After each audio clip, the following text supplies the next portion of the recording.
25,000 మంది టీచర్లు ఇంటికి 8 ఏళ్లుగా తీసుకున్న జీతాలు 4 వారాల్లో వడ్డీతో సహా చెల్లించాల్సిందే.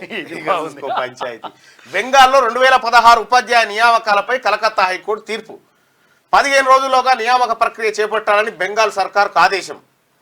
దర్యాప్తు కొనసాగించి 3 నెలల్లో నివేదిక ఇవ్వాలని సిబిఐకి సూచన. సుప్రీంలో సవాల్ చేస్తామని చెప్పని అంటారు. బాధితులకు అండగా ఉంటాం, బీజేపీ నేతలు తీర్పుల్ని ప్రభావితం చేస్తారని చెప్పేసి మమతా బెనర్జీ అంటుంది. రైట్. అసలు పంచాయతీ ఏంటంటే ఈడనేమో ఈ టీచర్లు 25,000 మంది టీచర్లు అసలు వీళ్ళు అర్హులే కాదు అని చెప్పి 8 ఏళ్ళ మళ్ళీ పాఠాలు చెప్పాలి. కలకత్తా హైకోర్టు తీర్పునిచ్చింది.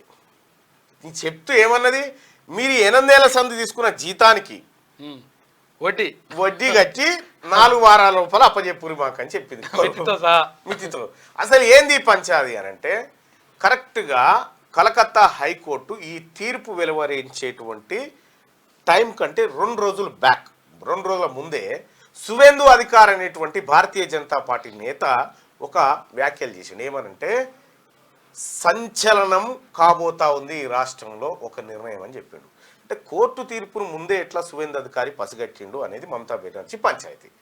సువేందు అధికారి పసిగట్టిందంటే కోర్టు తీర్పును భారతీయ జనతా పార్టీ ప్రభుత్వం ఇది ప్రభావితం చేసింది, తద్వారా టీచర్లకు అన్యాయం చేయాలనుకుంటుంది అనేది ఆమె ఆరోపణ. మొత్తానికి కలకత్తాలో ఈ కోర్టుల వ్యవహారం రాజకీయ రంగు పులుముకుంది. అసలు టీచర్లను ఇది సాధ్యమా? 25,000 మంది టీచర్లు ఇంటికే పోతే 8 ఏళ్ల సంది వాళ్ళు తీసుకున్న జీతాలు ఇవ్వాలంటే ఇస్తారా? 4 వారాలల్లా సాధ్యమా? ఇది ఇంపాసిబుల్ ఇక. కాబట్టి కోర్టు తీర్పుల పైన కూడా ఈ మధ్య చాలా విమర్శలు వస్తూ ఉన్నాయి.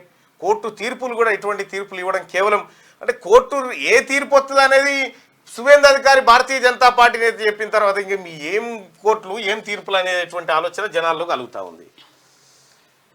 అది అక్రమంగా వాళ్ళు జాయిన్ అయ్యారు, టీచింగ్ నాన్ టీచింగ్ స్టాఫ్ అనేది ఆరోపణలు ఉన్నాయి.